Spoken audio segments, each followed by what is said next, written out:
Bagong talagang General Manager ng Philippine Ports Authority, pagtutuunan ng pansin ng pagpapabuti sa serbisyo ng ahensya, lalo na sa mga pasaherong naghihintay sa mga terminal. Si Marita Muaje sa detalye. Itinalaga kamakailan ng bagong Philippine Ports Authority General Manager na si J. Daniel Santiago.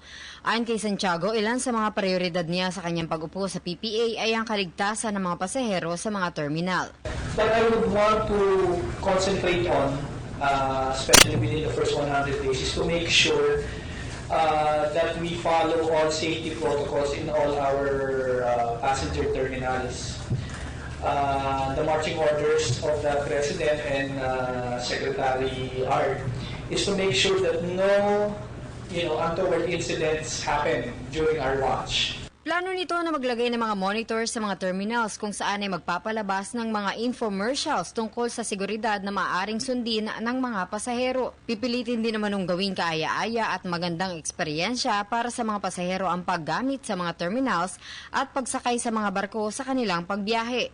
Idinagdag pa nito na magkakaroon ng upgrade sa mga security facilities. Kasama na dito ang paglalagay ng equipment sa tracking system sa mga sasakyan. Bukod sa mga nabanggit, nais din ng bagong GM na maitaas ang kita ng ahensya at sisimulan niya ito sa pamamagitan ng pagbabawas sa mga gastusin ng PPA. Target nitong magkaroon ng 9% na growth sa revenue ng Philippine Ports Authority. Pagtutuunan din naman niya ng pansin ang transparency sa ahensya at ang mabilisang serbisyo sa mga kliyente. Samantala, makikipag-usap din si Santiago sa mga kinaukulang ahensya kung paanong mariresolba ang pagsikip ng daloy ng trapiko, partikular sa mga lugar sa paligid ng mga ports. Kinakailangan naman na magkaroon ng tamang scheduling sa inflow at outflow ng mga truck at containers upang maiwasan ang congestion. Para sa PTV News, Marita Muaje. Hi, ako po si Aljo Bendijo. Subscribe na sa PTV YouTube channel. I-click lang ang subscribe button.